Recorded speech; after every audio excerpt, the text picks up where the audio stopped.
Hi. ഇന്ന് ഞങ്ങൾ വെറുതെ അവിടെ കൂടെ ഒരു ഡ്രൈവ് പോവാന്ന് വിചാരിച്ചു. അപ്പോൾ അവിടെ നിന്ന് നമ്മുടെ ഹോട്ടലിൽ ഇലക്ട്രിക് ബൈക്ക് തരും.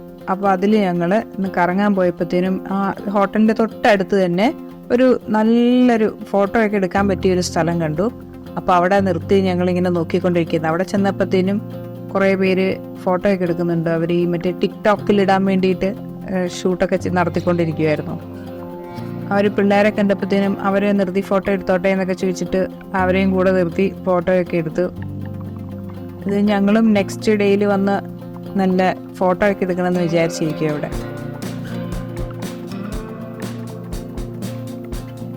ആ ഒരു ബ്രിഡ്ജ് ചെയ്തേക്കുന്നത് കണ്ടോ, എന്ത് രസമായിട്ടാന്ന് നോക്കി ആ റിവറിൻ്റെ നടുക്ക് കൂടെ ഉണ്ടാക്കി വെച്ചേക്കുന്നത്.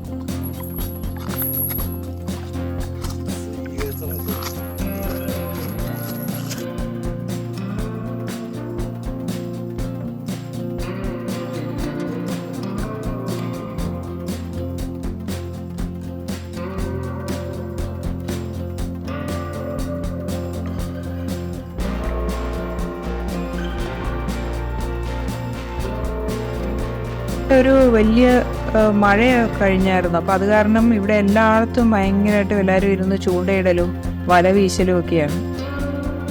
എന്ത് മീനാണെന്ന് അറിയില്ല, പരലാണോ എന്തോ ആണോ, ഏതാണ്ടും കുഞ്ഞു മീന്.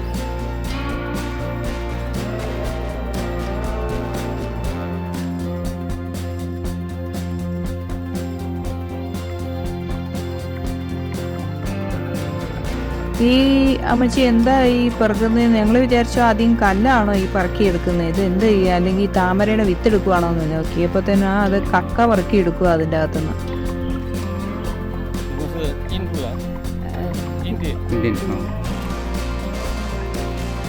ചൈനീസ് ചൂണ്ട കണ്ടു.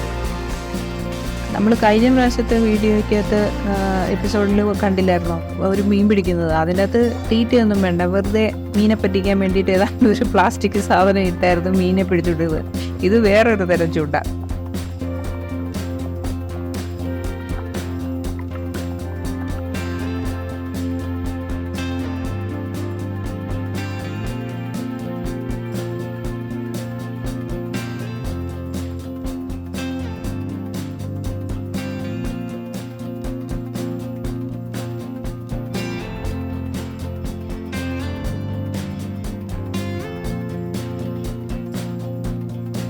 ഇവിടെ ഇവർ രാവിലെ തൊട്ട് ഞങ്ങൾ പോയപ്പോൾ മുതൽ ഇരിപ്പുണ്ടായിരുന്നു. തിരിച്ചു വരുമ്പോഴും ഒക്കെ ഇവിടെ ഇരുന്ന് ചൂണ്ടയിടുന്നുണ്ട് ഇവര്.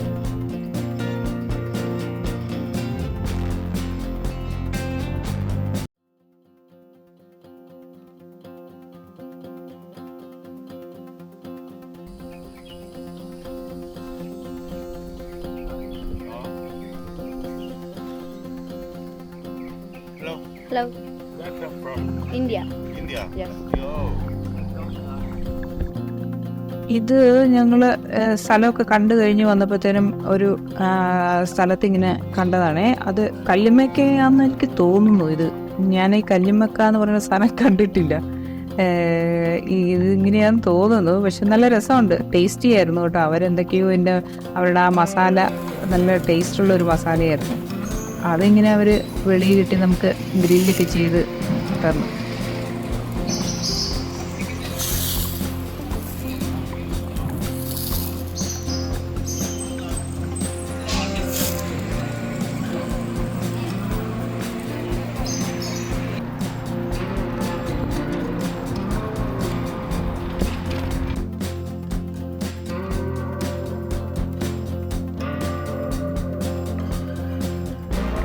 ഒരു കാര്യം നമ്മുടെ നാട്ടിൽ ഫോളോ ചെയ്യുമായിരുന്നെങ്കിൽ ഒത്തിരി അപകടങ്ങളൊക്കെ ഒഴിവാക്കാൻ പറ്റുമായിരുന്നു. ഈ 2 വീലറിന് വേണ്ടിയിട്ടുള്ളൊരു സെപ്പറേറ്റ് റോഡ്.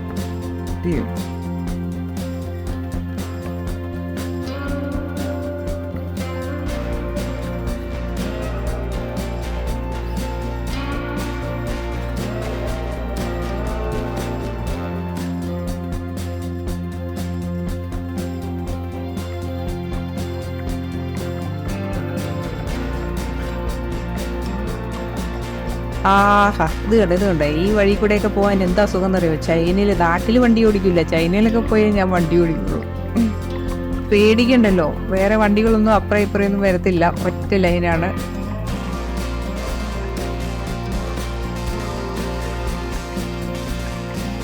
ആകെപ്പാടെ ഒരു ഐസ്ക്രീം കഴിച്ചിട്ട് അതിൻ്റെ അകത്ത് മധുരം ഉണ്ടായിരുന്നത് ഈ ഒരു മാക്ഡൊണാൾഡ്സിൻ്റെ ഐസ്ക്രീം മാത്രം. ബാക്കി അവിടുത്തെ ഐസ്ക്രീമിനോ ജ്യൂസിനോ ഒന്നും അവർ മധുരം എടുത്തില്ല.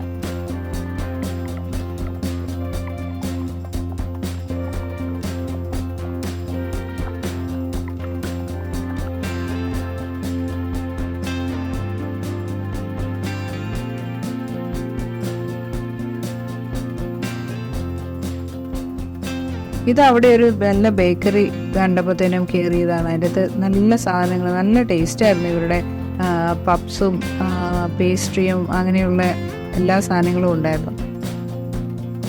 എല്ലാത്തിനും നല്ല ബട്ടറിൻ്റെ ടേസ്റ്റാണ്.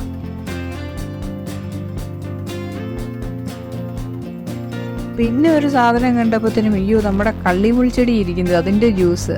എന്നാൽ പിന്നെ ട്രൈ ചെയ്യാമെന്ന് വിചാരിച്ച്, കഴിച്ചിട്ടില്ലാത്ത സാധനമല്ലേ എന്ന് വിചാരിച്ച് മേടിച്ചു. അതിന് ഈ പറഞ്ഞ തന്നെ ഷുഗർ ഇല്ല, ഭയങ്കര കുറവാണ് ഷുഗർ. അതിൻ്റെ അകത്ത് കഴിച്ചു കഴിയുമ്പോഴത്തേനും തൊണ്ടയിൽ എന്തോ ഒരു മുള്ളു കുത്തുന്ന പോലെ നമുക്കൊരു ഫീലിംഗ് ഉണ്ടാവും. അതിൻ്റെ ആ തൊലിയുടെയൊക്കെ ഒരു ഇതാന്ന് തോന്നുന്നു. അത് ഇറങ്ങി പോകുമ്പോൾ നമുക്കിങ്ങനെ എന്തോ ഒരു പുല്ലൊക്കെ ചവച്ചരച്ചിട്ട് തിന്നുമ്പോഴത്തേനും ഉള്ള ഒരു ഫീലായിരുന്നു അത് ആ ജ്യൂസ് കുടിച്ചിട്ട്. പിന്നെ ഒരു സ്ഥലം കാണാൻ വന്നത്, നമ്മളവിടെ എലിഫന്റ് ട്രങ്ക് കണ്ടില്ലേ? അപ്പോൾ എലിഫന്റ് ട്രങ്കിന്റെ ചില സൈഡിൽ നിന്ന് നോക്കുമ്പോൾ നമുക്ക് വേറൊരു എലിഫന്റിനെ നമുക്ക് കാണാൻ പറ്റുമെന്ന് പറഞ്ഞില്ലേ? ആ ഒരു ബാക്കിലുള്ള ഒരു എലിഫന്റിന്റെ ആ ഒരു മൗണ്ടൻ കാണാൻ വേണ്ടിയിട്ട് പോയതായത്. ഈ ഒരു മരത്തിന്റെ വേര് പോയേക്കുന്ന നോക്കി, എന്തൊരു ഭംഗിയാ കാണാനായിട്ട്. ഇതുപോലത്തെ കുറെ മരങ്ങൾ വണ്ടർലയിലുണ്ട്.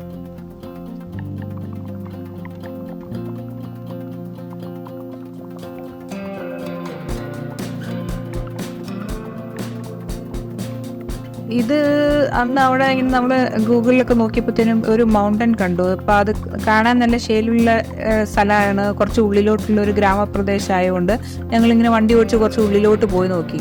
പക്ഷെ പോകുന്ന വഴിയിലേക്ക് റോഡ് ഒരു കുണ്ടുമില്ല, കുഴിയുമില്ല, ഒന്നുമില്ല, നല്ല നീറ്റായിട്ട് കിടക്കുന്നു എല്ലായിടും.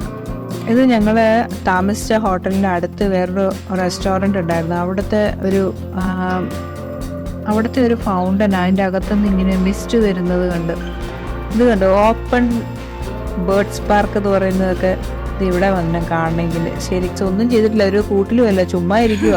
ഇത് ഞങ്ങളന്ന് രാത്രിയിൽ ഫുഡ് കഴിച്ചിട്ട് വരുമ്പോഴത്തേനും കുറേ പേര് ഞങ്ങളോട് ചോദിച്ചു, നിങ്ങൾക്ക് ഇംഗ്ലീഷ് അറിയാവോ എന്നൊക്കെ ചോദിച്ചു. അപ്പോൾ ഞങ്ങൾ എന്താണെന്ന് ചോദിച്ചപ്പോഴത്തേനും അവർ പറയുന്നത്, ഇവിടെ അവർ കുറേ പേരെ നോക്കി, അവർക്ക് സംസാരിക്കാൻ പറ്റുന്നില്ല, സ്പെയിനിൽ നിന്ന് വന്നവരാ, അവർക്ക് തിരിച്ചു പോകാനുള്ള ഒരു ടാക്സി അറേഞ്ച് ചെയ്യണം, അപ്പോൾ അതെന്താ ചെയ്യേണ്ടതെന്നൊക്കെ ചോദിച്ചു. പിന്നെ ഞങ്ങൾ ആപ്പ് പറഞ്ഞു കൊടുത്തു, ബൈ പറഞ്ഞു പോയി. ചൈനയിൽ വന്ന് ചോപ്പ് സ്റ്റിക്ക് വെച്ച് നൂഡിൽസ് തിന്നാൻ പഠിച്ചു എല്ലാവരും. ഇവരുടെയൊക്കെ ഫുഡ് ഭയങ്കര, എപ്പോഴും അവരിങ്ങനെ ബോയിൽ ചെയ്ത് നല്ല ഫ്രഷായിട്ട് തരുന്നതുകൊണ്ട് ആർക്കും ഒരു അസുഖങ്ങളൊന്നും പിടിച്ചില്ല കേട്ടോ നമുക്ക്. അതുപോലെ എല്ലാം നല്ല നീറ്റായിട്ടാണ് ചെയ്യുന്നതൊക്കെ. ആൾക്കാർ വരുമ്പോൾ മാത്രമാണ് അവരതൊക്കെ ഉണ്ടാക്കുകയൊക്കെ ചെയ്യുന്നത്, ഈ നൂഡിൽസൊക്കെ. ഇത്രയൊക്കെ മീറ്റും ഇതിൻ്റെയൊക്കെ സ്മെല്ലൊക്കെ ഉണ്ടെങ്കിലും അവിടെയൊന്നും ഒരു ഈച്ചനെ പോലും നമുക്ക് കാണാൻ പറ്റൂല. അതിനെന്താ അവർ ചെയ്തതെന്ന് അറിയത്തില്ല.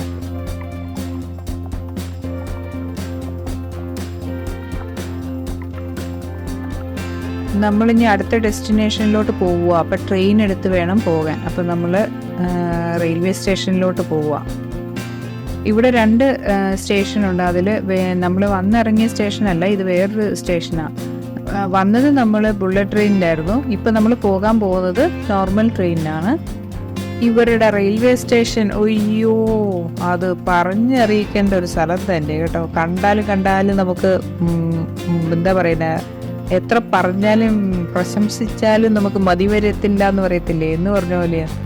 ആ കാണുന്നതൊക്കെ നമ്മൾക്ക് പവർ ബാങ്കിൻ്റെ, അതിൻ്റെ QR കോഡ് സ്കാൻ ചെയ്ത് എടുത്തുകൊണ്ട് പോകുന്ന പവർ ബാങ്ക്. അത് ഉണ്ടോ, ട്രെയിൻ വരുമ്പോഴത്തേനും ആൾക്കാർ വന്ന് ക്യൂ നിൽക്കും.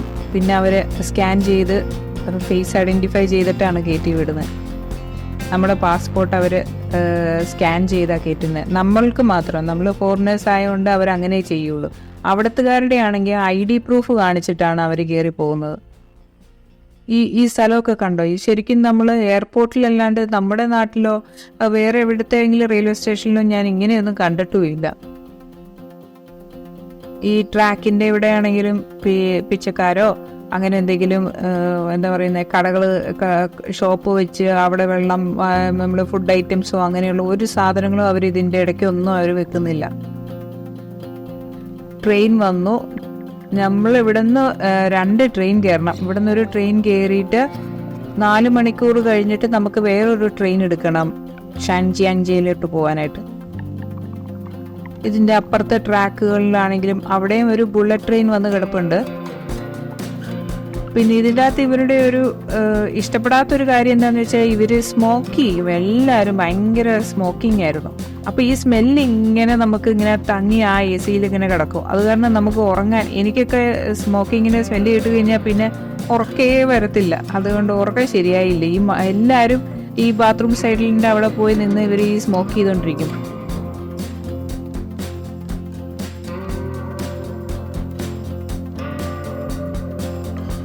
ഇത് ഇവരുടെ ട്രെയിനിലൊക്കെ നമ്മുടെ വരില്ലേ അതുപോലത്തെ ഒരു പോലീസുകാരനാണ്.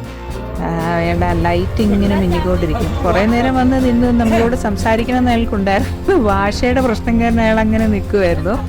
പിന്നെ അവസാനം നമ്മൾ എവിടെ പോകാനാ, പിന്നെ ട്രാൻസ്ലേറ്റർ ഉപയോഗിച്ചപ്പോഴത്തേനും അയാൾ ഹാപ്പിയായി. പിന്നെ വർത്തനൊക്കെ പറയാൻ തുടങ്ങി. എവിടെ പോകാനാ, ഇറങ്ങേണ്ട സ്റ്റേഷനാകുമ്പോൾ അയാൾ വിളിക്കാം, ഞാനിവിടെ ആൾക്കാരെ എത്തിയേക്കാം എന്നൊക്കെ പറഞ്ഞു. പുള്ളിയുടെ പേര് പറഞ്ഞു, ചാങ് എന്നാണ് പേര്. ട്രെയിനിൻ്റെ അകമൊക്കെ നല്ല നീറ്റ്. അവരിടയ്ക്കിടയ്ക്ക് വന്ന് ക്ലീൻ ചെയ്യും. ട്രെയിനിന് അകത്ത് ഫുഡൊക്കെ കൊണ്ടുവരുന്ന പോലെ അവരുടെ ആൾക്കാരും വന്ന് ഫുഡ് കൊണ്ടുവരും. പിന്നെ ഈ ട്രെയിനിൻ്റെ അകത്ത് നമുക്ക് റെസ്റ്റോറൻറ്റ് പോലെ നമുക്ക് വേണമെങ്കിൽ പോയിട്ട് അവിടെ ഇരുന്ന് കഴിക്കാം. അതുപോലത്തെ ഒരു ഇതും കൂടെ ഉണ്ട് ഇതിൻ്റെ അകത്ത്. ഒരു ബോഗി ഫുള്ള് അങ്ങനെ ഒരു ട്രെയിനിൻ്റെ അകം നമ്മുടെ നോർമൽ ട്രെയിനിൻ്റെ അകം പോലെ തന്നെ നമ്മളത് സൈഡിൽ 2 ബെർത്ത് ഉണ്ടാവില്ലേ. ഇവിടെ പക്ഷെ സൈഡിൽ ബെർത്തില്ല. അവിടെ സൈഡിൽ ജസ്റ്റ് ഇരിക്കാൻ വേണ്ടിയിട്ടുള്ള ഒരു ചെയർ മാത്രമാണ് ഉള്ളത്.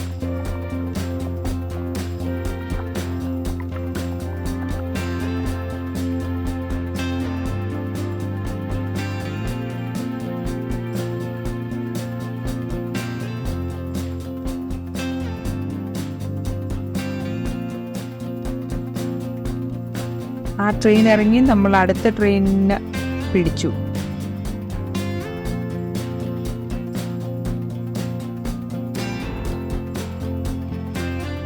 ഈ ട്രെയിനിൽ ഞങ്ങൾക്കൊരു 2 മണിക്കൂറായിരുന്നു ട്രാവൽ ഉണ്ടായിരുന്നത്. അത് കഴിഞ്ഞ് നമ്മൾ വന്ന് അവിടെ ഇറങ്ങി. ഷാൻജിയാങ്ജിയിൽ റെയിൽവേ സ്റ്റേഷനിൽ വന്നിറങ്ങി. ഈ കാണുന്നതാണ് ഞാൻ ആ പറഞ്ഞ റെസ്റ്റോറൻറ്റ്. നമുക്ക് വന്ന് ഫുഡൊക്കെ കഴിക്കാൻ പറ്റുമെന്ന് പറഞ്ഞില്ലേ, അത് ഇതാണ്. നമ്മുടെ ട്രെയിനിലൊന്നും ഇങ്ങനത്തെ ഒരു സംഭവം ഇല്ല. അത് കണ്ടോ, നമ്മൾ ട്രെയിൻ ഇറങ്ങി പോകുന്ന സ്ഥലമൊക്കെ നോക്കിക്കേ. ഇപ്പോൾ കണ്ടു കഴിഞ്ഞാൽ നമ്മളൊരു എയർപോർട്ടിൽ നിന്ന് ഫ്ലൈറ്റ് ഇറങ്ങിയിട്ട് പോകുന്ന പോലെ ഇല്ലേ.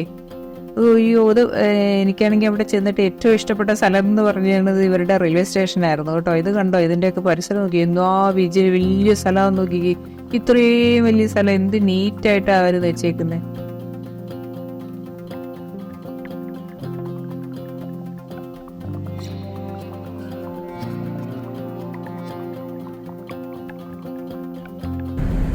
പിന്നെ എങ്ങോട്ട് തിരിഞ്ഞാലും ക്യാമറയാണ്. ബാത്റൂമിലല്ലാണ്ട് എവിടെ തൂക്കിയാലും ചൈനയിൽ ക്യാമറയാണ്. വണ്ടിയൊക്കെ റോങ് സൈഡൊക്കെ കയറിയിട്ട് അതിൻ്റെ അകത്തെല്ലാം അവർ ഈ ക്യാമറയിൽ ഫ്ലാഷ് അടിച്ചുകൊണ്ടിരിക്കും. ഫോട്ടോ എടുക്കുന്ന പോലെ എടുത്തുകൊണ്ടേയിരിക്കും. ആരെങ്കിലും എന്തെങ്കിലും മിസ്റ്റേക്ക് ചെയ്യുന്നുള്ളത്. ഇവരുടെ ഈ സിഗ്നലൊക്കെ ഇവരുടെ ഈ ഫോണിലെ ആപ്പ് വണ്ടിക്കകത്തും കാണിക്കുന്നുണ്ട്. നമുക്ക് കാണാമോ? ഇത്ര സെക്കൻഡിനുള്ളിൽ ഗ്രീൻ വരും എന്നുള്ളതൊക്കെ നമ്മുടെ ഈ ഫോണിൽ ഈ ആപ്പിൽ ഇത് കാണിച്ചുകൊണ്ടിരിക്കും കാറിൽ. അതൊക്കെ നല്ല ഒരു സംഭവമായിരുന്നു.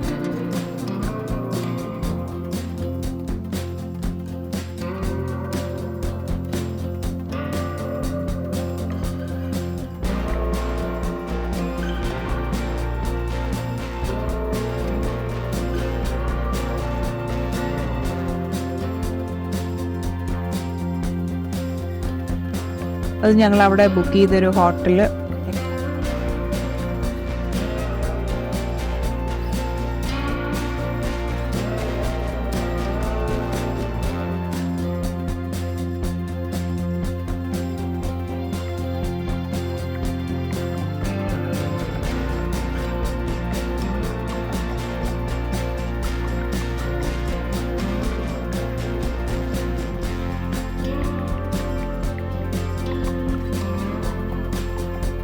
ചെന്നത് ഒരു ഉച്ച സമയമൊക്കെ ആയി. അന്നേരം അവിടെ ഭയങ്കര മഴയായിരുന്നു. അതുകൊണ്ട് അന്നത്തെ ദിവസം ഞങ്ങൾ വെറുതെ ഒന്ന് കറങ്ങാൻ പോകാമെന്നൊക്കെ വിചാരിച്ചു. വൈകുന്നേരമായി മഴയൊന്ന് ഇതായി വന്നപ്പോഴത്തേനും പിന്നെ ചുമ്മാ ഒന്ന് നടക്കാൻ പോയി. അപ്പോൾ കണ്ടതാണ് ഈ കോഴിയുടെ പടമൊക്കെ വെച്ചിട്ടുള്ള സ്ഥലം. പടമല്ല, കോഴീനെ ഉണ്ടാക്കി വെച്ചിരിക്കുന്നത്. അതും ഫുള്ള് തടിയുടെ പലക പീസുകൾ കൊണ്ടാണ് ആ കോഴീനെ ഉണ്ടാക്കി വെച്ചേക്കുന്നത്.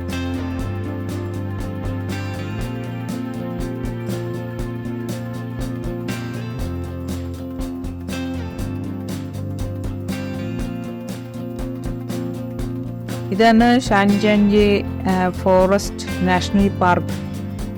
അവിടെയാണ് നമ്മൾ കയറി കാണേണ്ട സ്ഥലം. അതിപ്പോൾ ഫോഗ് വന്നേക്കുന്ന കാരണം നമുക്കൊന്നും അങ്ങനെ കാണാൻ പറ്റുന്നില്ല. അതൊരു വലിയ മലയാണ്, നല്ല ശേല കാണാനായിട്ട്. ഇവിടെ അവതാർ മൗണ്ടനൊക്കെ ഇവിടെയാണുള്ളത്. ശരിക്കും രാവിലെയൊക്കെയാണ് ഇവിടെ 7 മണിയാകുമ്പോഴേ ഇവിടെ എല്ലാം തുറക്കും. ടൂറിസ്റ്റ് പ്ലേസസ് ഒക്കെ ഓപ്പൺ ആവും. അന്നേരമാണ് നമ്മൾക്ക് ഇവിടെ പാസ് എടുത്ത് കയറി പോകേണ്ടത്. ഇത് ഞങ്ങൾ വൈകുന്നേരം ജസ്റ്റ് ഒന്ന് കാണാൻ എങ്ങോട്ടൊക്കെ പോകണ്ടേന്നൊക്കെ പ്ലാൻ ചെയ്യാമെന്നൊക്കെ വിചാരിച്ച് ഇറങ്ങിയപ്പോഴാണ് അതേ ഒരു അമ്മച്ചി. ഞങ്ങൾക്ക് എവിടെ ചെന്നാലും ഒരു അമ്മച്ചി സെറ്റാകും. കഴിഞ്ഞ ട്രിപ്പിലാണെങ്കിൽ ജോർജിയയിൽ പോയപ്പോഴും ഇതുപോലെ തന്നെ ഒരു അമ്മച്ചി ഉണ്ടായിരുന്നു. ഇവിടെ അതുപോലെ തന്നെ ഒരു അമ്മച്ചി വന്നു. ഭയങ്കര സന്തോഷം അമ്മച്ചിക്ക്. ഭയങ്കര വർത്താനം പറച്ചില്ല, നമുക്കൊന്നും മനസ്സിലാകുന്നില്ല. ഞങ്ങൾ ചിരിച്ചോണ്ട് ഇരിക്കുമായിരുന്നു. പുള്ളിക്കാരത്തി പിന്നെ ഞങ്ങൾ ട്രാൻസ്ലേറ്റർ വെച്ചു സംസാരിച്ചു തുടങ്ങി. അപ്പം എവിടെയാണ് പോകണ്ടേന്നൊക്കെ ചോദിച്ചു. അപ്പം ഞങ്ങളിങ്ങനെ ചോദിച്ചു എങ്ങോട്ട് കയറണമെങ്കിൽ എന്താ ചെയ്യണ്ടേ, ചുമ്മാ നമുക്ക് നടന്ന് ഇതൊക്കെ കാണാൻ പറ്റുമെന്നൊക്കെ ചോദിച്ചപ്പോൾ പുള്ളിക്കാരത്തി ഒരു വടി എടുത്തുകൊണ്ട് വന്നിട്ട് അവിടെ ഒരു മാപ്പ് ഉണ്ടായിരുന്നു. അപ്പോൾ അതിലിങ്ങനെ ചൂണ്ടിക്കാണിച്ച് ഞങ്ങൾ പോകേണ്ട വഴികൾ, അവിടെ ഇതുണ്ട് അങ്ങനെ പോകണം ഇങ്ങനെ പോകണം എന്നൊക്കെ പറഞ്ഞ് ഭയങ്കര എക്സ്പ്ലനേഷൻ ആയിരുന്നു. ഒരു പാവം വെച്ച്. പിന്നെ പോരാ നേരത്ത് ഫോട്ടോ ഒക്കെ നിർത്തി എടുക്കണം എന്ന് പറഞ്ഞ് 2 ഫോണൊക്കെ വെച്ചോണ്ടിരിപ്പുണ്ട്. അപ്പോൾ ഓരോ ഫോണിലും ഫോട്ടോ ഒക്കെ എടുത്തു. അങ്ങനെ ഹാപ്പി ആയിട്ട് പോയി. അപ്പോൾ അടുത്തൊരു അടിപൊളി എപ്പിസോഡ് വരുന്നത് വരെ ബൈ.国门都是4天通票，都是4天通票。你每一次票吗？每次票玩4天，就是刷那个身份证，在那一刷就 OK 的。这边买票，这边买票，懂不懂？听得懂吗？就这样子，就这样子的。你今天几天？这个。You are telling about it.